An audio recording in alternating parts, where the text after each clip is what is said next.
الحمد لله حمدا تنجلي بها ظلمات الآلام، والصلاة والسلام على سيدنا محمد قمر التمام، وعلى آله وأصحابه مصابيح الظلام، وعلى المهتدين بأنوارهم إلى يوم القيام. أما بعد فأعوذ بالله من الشيطان الرجيم. بسم الله الرحمن الرحيم.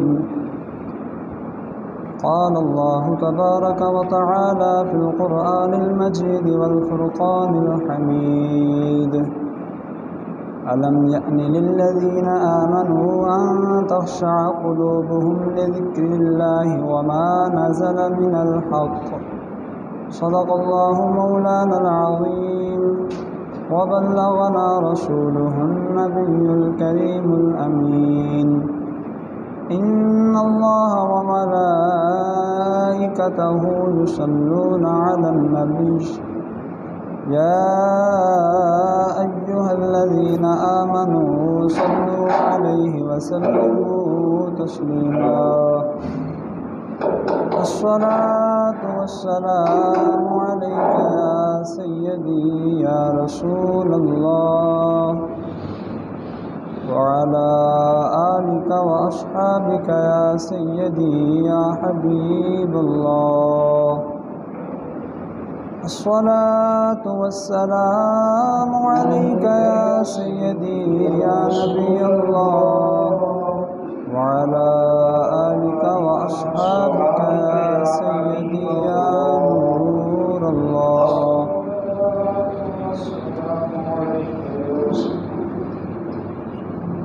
يا صاحب الجمال ويا سيد البشر، من وجهك المنير لقد نبر القمر. لا يمكن الثناء كما كان حقه بعد الخدا بزربت قصہ مختصر. اللہ تعالیٰ کی حمد و ثنا، حضور تاجدار مدینہ سرور قلب و سینہ جناب سیدنا احمد مجتبیٰ حضرت محمد مصطفیٰ علیہ التحیۃ والثناء کی بارگاہ عالیہ میں ہدیہ درود و سلام عرض کرنے کے بعد، لائق صد احترام سامعین نذر الاحتشام، آپ احباب کے سامنے قرآن مجید برہان رشید کا کچھ حصہ تلاوت کرنے کا شرف حاصل ہوا. بارگاہ رب العزت میں دعا ہے اللہ تعالیٰ میری زبان پر حق جاری فرمائے، مجھے اور آپ سب. مرکزی کردار حضرت انسان ہے، جسے اس کائنات کے اندر اللہ تعالیٰ نے اپنا خلیفہ نائب بنا کر بھیجا. اگر ہم انسانی زندگی، اس کے وجود اور بقا کی بات کریں تو دنیا میں آنے سے پہلے انسان کو عالم ارواح میں رکھا جاتا ہے، جہاں صرف اس کی روح ہوتی ہے، اور یہ عالم ارواح کا عرصہ کئی ہزار سال پر محیط ہے.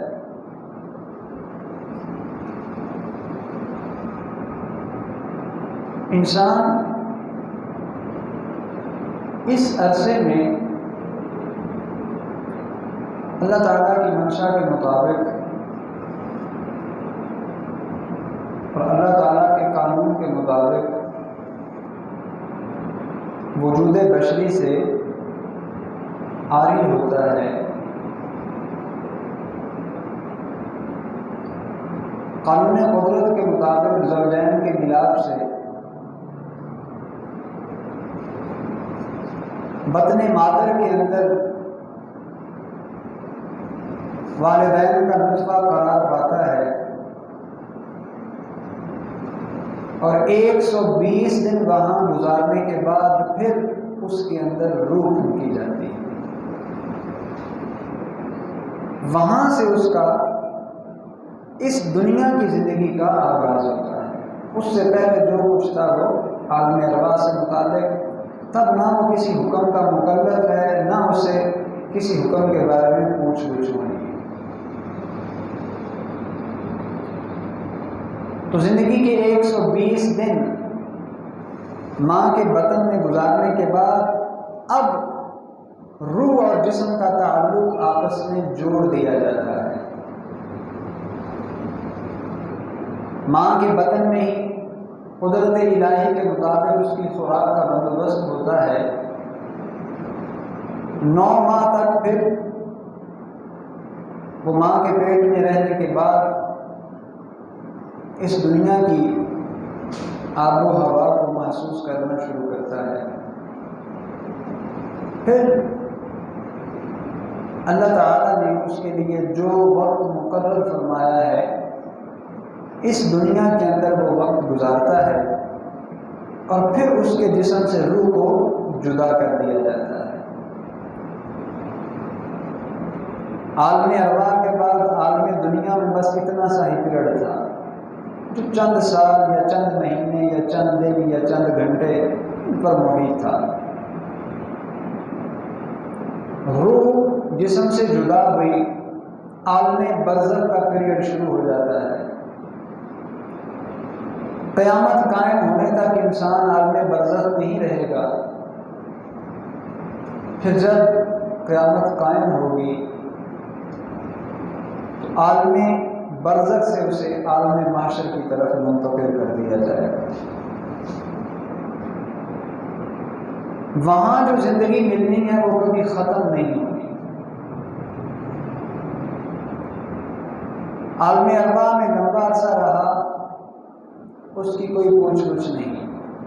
عالم دنیا میں انتہائی مختصر عرصہ گزارنا ہے. اس کے پھر 2 حصے بن جاتے ہیں، عالم طفولیت یا عدم بلوغت، اور دوسرا پیریڈ ہے اس کا بلوغت کا. تو بالغ ہونے کے بعد سے احکام لاگو. اب جتنا وقت دنیا میں گزارے گا نیکی اور بدی کے حوالے سے اس سے سوال جواب ضرور ہوگا. پھر وَأَن لَّيْسَ لِلْإِنسَانِ إِلَّا مَا سَعَىٰ،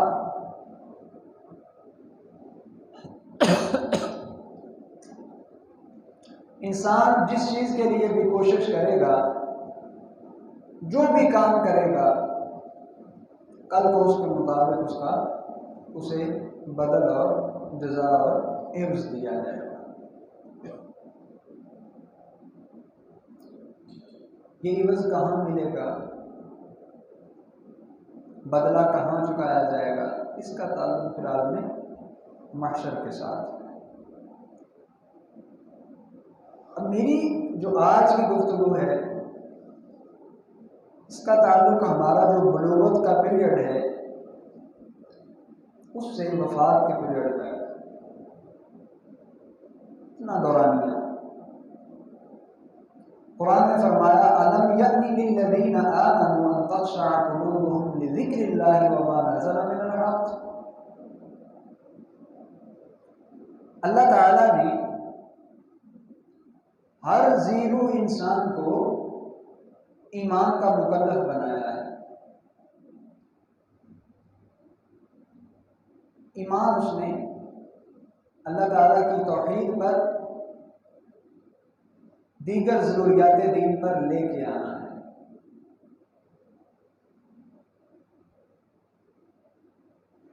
تو یہاں فرمایا کہ کیا ایمان والوں کے لیے بھی وقت نہیں آیا کہ ان کے دل اللہ کی یاد کے لیے ڈر جائیں اور اس چیز کے لیے جو اللہ تعالیٰ نے حق نازل فرمایا ہے.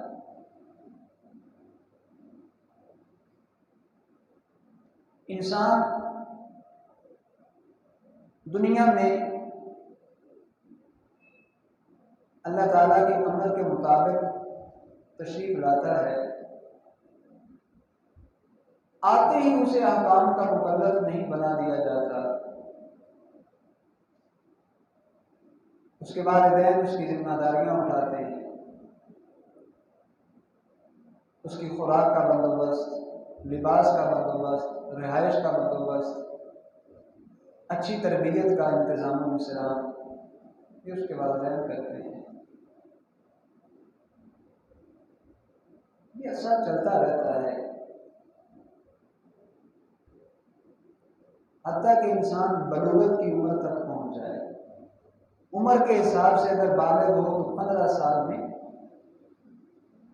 جو قمری 15 سال ہیں اس کی بلوغت کی عمر ڈکلیئر کر دی جاتی ہے، اور اب اس پر احکام شریعہ سارے کے سارے لاگو۔ نہیں تو اس سے پہلے بھی بالغ ہو سکتا ہے اگر اس میں بلوغت کے آثار اور علامات پائی جائیں۔ وہ آثار اور علامتیں نہ ہوں تو پھر کم از کم عمر 15 برس ہے۔ 15 سال کا ہو گیا بالغ تصور کیا جائے گا اور اس پر سارے احکام شریعہ لاگو ہیں۔ احکام شریعہ لاگو ہونے کے بعد حقوق اللہ کی ادائیگی کرنا، حقوق العباد کی ادائیگی کرنا، ان کے بارے میں جاننا، ان کے بارے میں سیکھنا، ان کو پورا کرنے کے طرق اور اسباب پر غور و فکر کرنا، یہ اس پر لازم ہو جاتا ہے۔ اور پھر اگر وہ حقوق اللہ میں کوتاہی کرے یا حقوق العباد میں تو پکڑ کا سلسلہ شروع ہو جاتا ہے۔ قرآن نے یہ تنبیہ فرمائی، أَلَمْ يَأْنِ لِلَّذِينَ آمَنُوا أَن تَخْشَعَ قُلُوبُهُمْ لِذِكْرِ اللَّهِ، کہ کیا ایمان والوں کے لیے بھی وقت نہیں آیا کہ وہ اللہ کی یاد، اللہ کے ذکر کے لیے ان کے دل ڈر جائیں۔ قرآن مجید نے ایک اصول بیان کیا ہے، ایک ضابطہ اور قاعدہ ذکر کیا ہے۔ وہ اصول، وہ ضابطہ، وہ قاعدہ، وہ قانون کیا ہے؟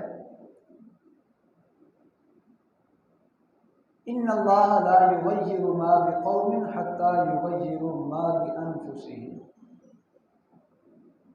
اللہ تعالیٰ کسی قوم کی حالت اس وقت تک تبدیل نہیں فرماتا جب تک وہ خود اپنے اندر تبدیلی نہیں لاتے۔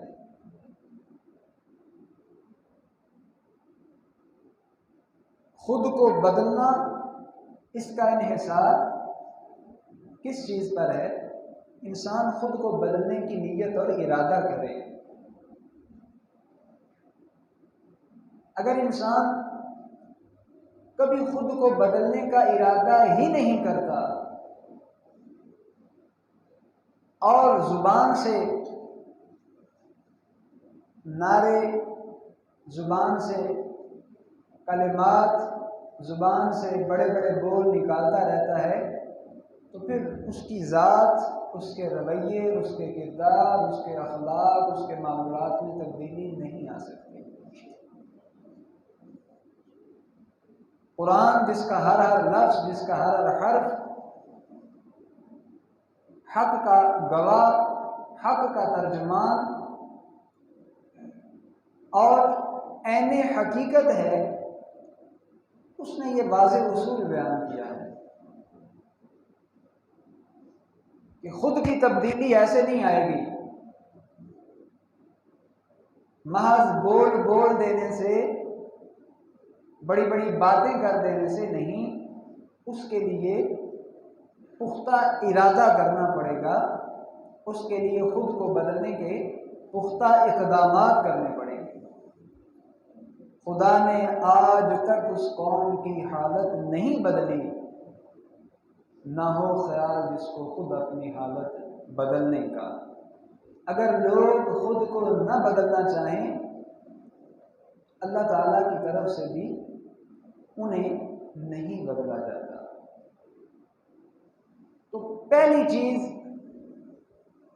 اگر ہم اپنے اخلاق کو بدلنا چاہتے ہیں، ہمارے اندر بد اخلاقی کا پہلو ہے، ہمارے اندر زبان درازی کا پہلو ہے، ہم بڑے چھوٹے کا لحاظ نہیں کرتے، بڑوں کے سامنے زبان درازی اور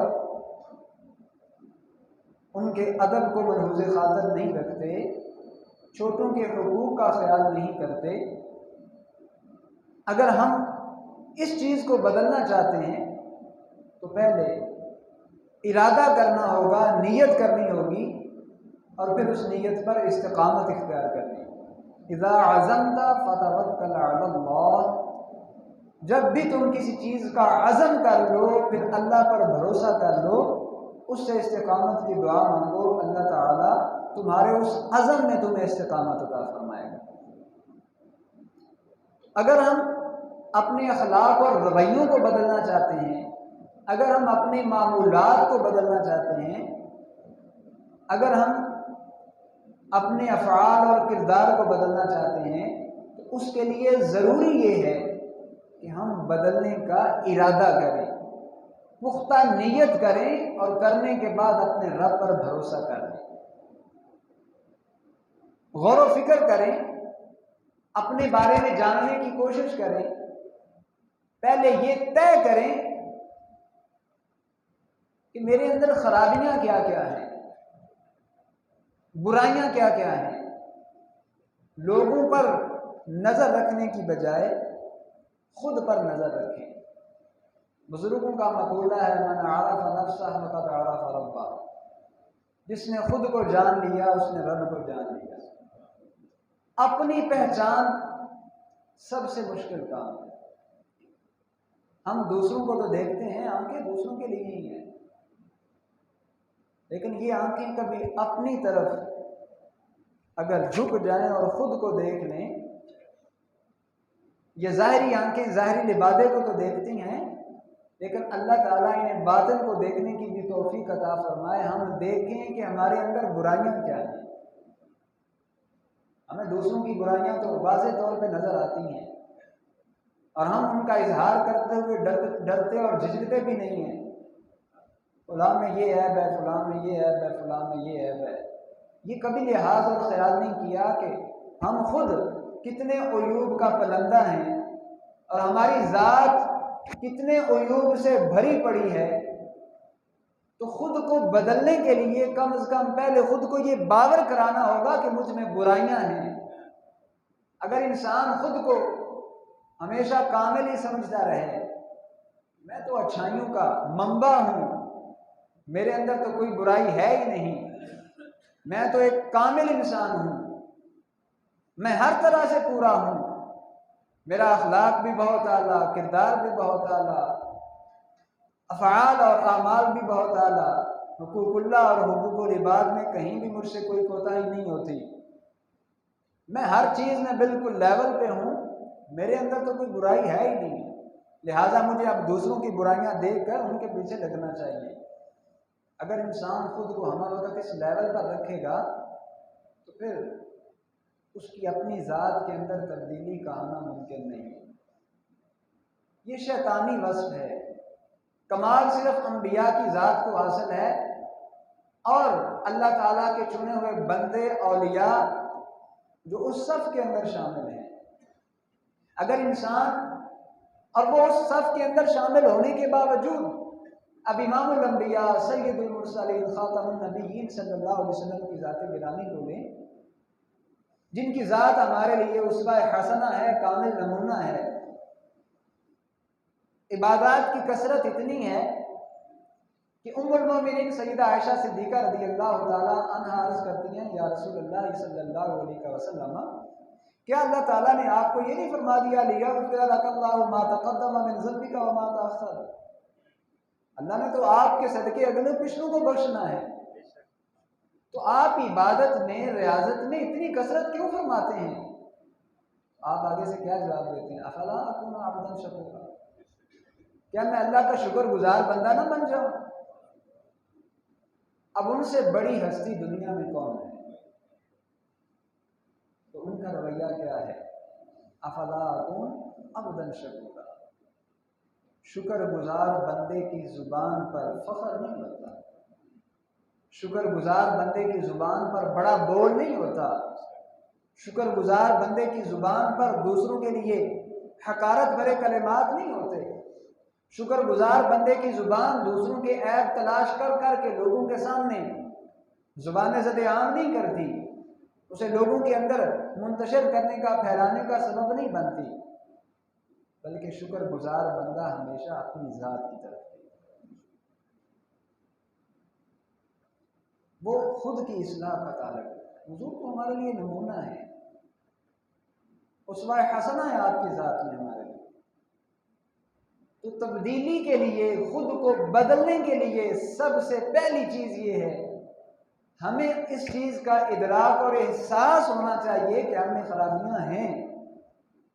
اگر ہمیں اس بات کا اندازہ ہی نہیں ہوتا، ساری زندگی گزر جائے، تبدیلی کا تصور نہیں ہو سکتا۔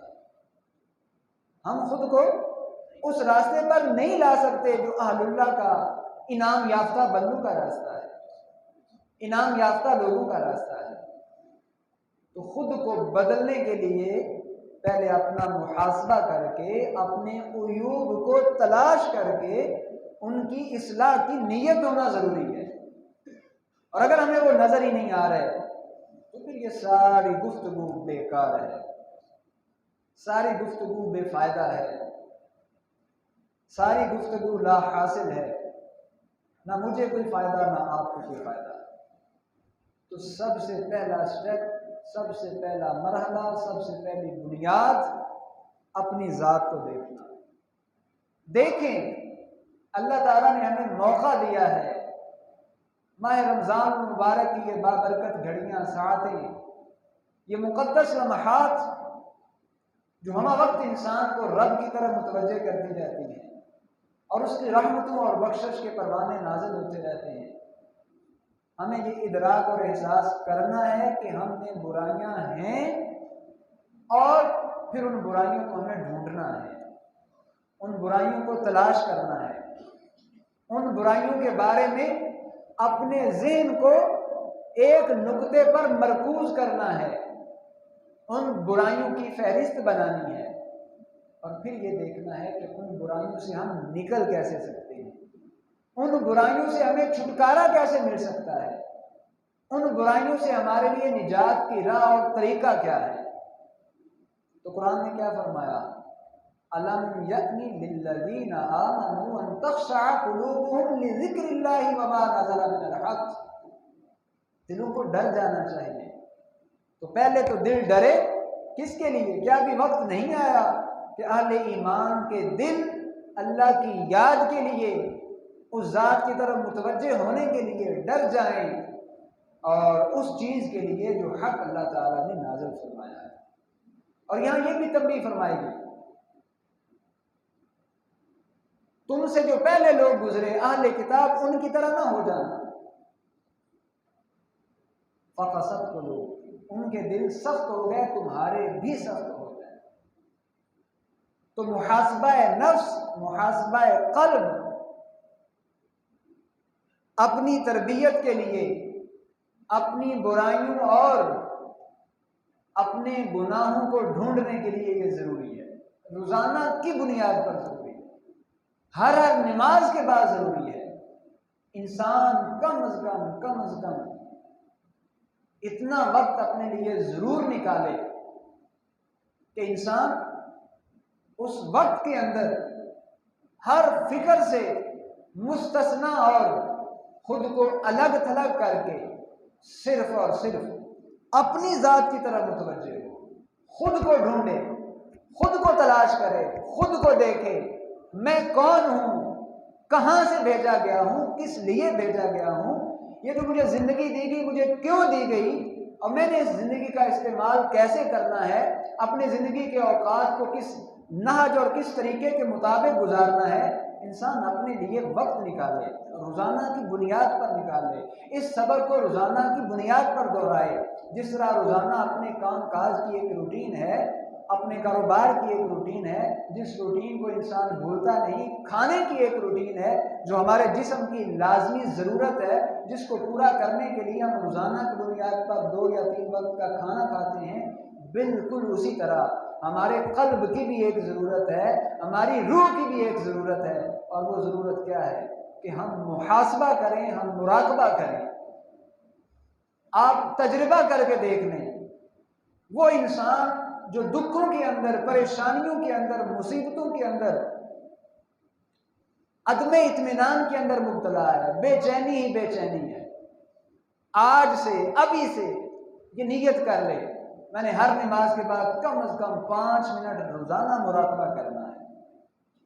ایک ہفتے کے بعد مجھے پرسنل میں مل کر ضرور بتائے فرق پڑا کہ نہیں، بے چینی اور اطمینان، بے چینی ختم ہوئی کہ نہیں، اطمینان آنا شروع ہوا کہ نہیں، دل میں سکون کی کیفیت بیدار ہونا شروع ہوئی کہ نہیں۔ ضرور پڑے گا، یہ قرآن کا بھی وعدہ ہے، یہ اہل اللہ کی زندگیوں کا خلاصہ اور نچوڑ بھی ہے۔ مراقبہ کرنے سے انسان کی روح کو سکون ملتا ہے، محاسبہ کرنے سے انسان کی فکر کو جلا ملتی ہے۔ انسان اپنے آپ کو جب تلاش کرنا شروع کرتا ہے، من عرف نفسہ، اس مقام پر فائز ہو جاتا ہے، تو پھر اگلا مقام اسے خود بخود مل جاتا ہے، اسے رب کی پہچان بھی نصیب ہو جاتی ہے۔ خود کو پہچاننا ضروری ہے۔ ہم نے کیا کیا ہے، زمانے کو تو پہچاننا شروع کر دیا ہے، ہم زمانے کے پیچھے تو لگ گئے، لوگوں کے پیچھے تو پڑ گئے، ادھر ادھر دیکھنا تو شروع کر دیا، نہیں دیکھا تو خود کو نہیں دیکھا، نظر نہیں ڈالی تو خود کے مجسمے پر نہیں ڈالی، نظر نہیں ڈالی تو اپنے قلب پر نہیں ڈالی، اگر نہیں اطمینان دیا تو خود کو نہیں دیا۔ کیا ہماری روح کو غذا کی ضرورت نہیں ہے؟ کیا ہمارے قلب کو غذا کی ضرورت نہیں ہے؟ تو قلب کی غذا آپ قرآن مجید اٹھا کے دیکھ لیں، جہاں جہاں بھی قلب کا ذکر ہوا اور ساتھ ساتھ قلب کے اطمینان کا، وہاں اللہ کی یاد ضرور شامل ہو۔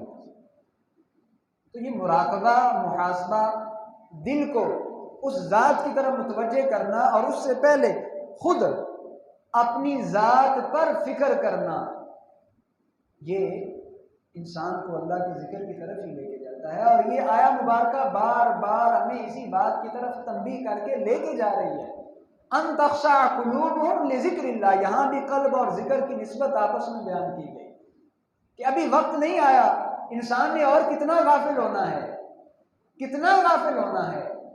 جسم میں روح آئی، 120 دن کا تھا جب جسم کے اندر روح کو داخل کر دیا گیا، دودھ پیا، کھانا کھانا شروع کر دیا، دوڑنا شروع کر دیا، باتیں کرنا شروع کر دی، لوگوں کے رویوں کو سمجھنا، جانچنا، پڑتالنا شروع کر دیا، اچھے اور برے کی اسے پہچان کروا دی گئی، سیدھا اور غلط راستہ دکھا دیا گیا، ہر چیز کی طرف رہنمائی کر دی گئی، اور پھر ان سارے مراحل سے گزارنے کے بعد ایک وقت آیا جب اسے احکام کا مکلف بھی بنا دیا گیا۔ وقت گزرتا جا رہا ہے، انسان توجہ نہیں کر رہا۔ جب آیا تھا خود چل پھر نہیں سکتا تھا، وقت ایسا بھی آیا بھاری بھرکم، قوی، طاقتور جوان بن گیا، چہرے پہ داڑھی آ گئی، سر پہ بال آ گئے، وقت گزرتا گیا تاکہ بال سفید ہونا شروع ہو گئے، وقت گزرتا گیا، اب وہی قوت اور طاقت مزمحل ہونا شروع ہو گئی، کمزوری آنا شروع ہو گئی، وقت گزرتا گیا۔ لیکن اگر اس دوران کبھی ایسا وقت نہیں آیا کہ اس کا دل اللہ کی یاد کے لیے ڈرا ہو، تو پھر اسے فکر کرنی چاہیے۔ قرآن ہمیں یہی تنبیہ کر رہا ہے، أَلَمْ يَأْنِ لِلَّذِينَ آمَنُوا أَن تَخْشَعَ قُلُوبُهُمْ لِذِكْرِ اللَّهِ، ابھی وقت نہیں آیا تو پھر کب آئے گا؟ آنکھیں بند ہوئی، روح جسم سے نکل گئی، تو پھر تو دار التکلیف کا سلسلہ ختم، اب دار الجزا کا سلسلہ شروع، دار العمل ختم ہو گیا۔ اور پھر اگر وہاں جا کے کہے گا مجھے ایک موقع دے دیا جائے، اب موقع والی بات نہیں ہوگی، کسی کو موقع نہیں ملنا، کسی کو بھی، چاہے اس کے اعمال نیک ہوں چاہے اس کے اعمال بد ہوں، یہ کہے کہ مجھے دوبارہ دنیا میں بھیج دیا جائے۔ اب ہم کیا کریں گے؟ نجیب دعوتک ونتبع الرسل، مولا ہم تیری دعوت کو بھی قبول کریں گے اور تیرے رسولوں کی پیروی بھی کریں گے۔ اب واپسی کا راستہ ختم ہو چکا، ابھی سانسیں چل رہی ہیں، ابھی روح جسم کے اندر موجود ہے، اور ابھی خود کو بدلنے کا وقت ہے۔ اور خود میں تبدیلی ایسے نہیں آنی. ان اللہ لا یغیر ما بقوم حتی یغیروا ما بانفسہم. پہلے ارادہ کرنا ہوگا، نیت کرنی ہوگی، دیکھنا ہوگا، جانچنا ہوگا، سمجھنا ہوگا میں برا ہوں، مجھ میں برائیاں ہیں، مجھ میں کوتاہیاں ہیں. اگر حقوق اللہ بھی پورے کر رہا ہے، حقوق العباد بھی پورے کر رہا ہے، پھر بھی اتنی کوتاہیاں ہیں کہ انسان تصور نہیں کر سکتا. کیا حقوق اللہ ایسے پورے کر رہا ہے جیسے پورے کرنے کا حق ہے؟ حقوق العباد ایسے پورے کر رہا ہے؟ کیا اس کے پاس کوئی سند اور گارنٹی ہے کہ جیسے میں نے پورے کرنے تھے میں ویسے ہی پورے کر رہا ہوں؟ ہمیں تو شاید ابھی تک یہ بھی نہیں پتا کہ حقوق اللہ کون سے ہیں، یہ بھی نہیں پتا کہ حقوق العباد کون سے ہیں. ہم تو شاید ابھی تک داڑیاں سفید ہو چکی اور ہمارے جسم کی قوت ختم ہونے کے قریب ہے، لیکن شاید ابھی تک ہم اس حقیقت کا ادراک کرنے سے قاصر ہیں کہ ہمارے ذمہ حقوق ہیں کس کس کے، کون کون سے ہیں، انہیں پورا کیسے کرنا ہے. اور اس سے بڑا طرفہ اور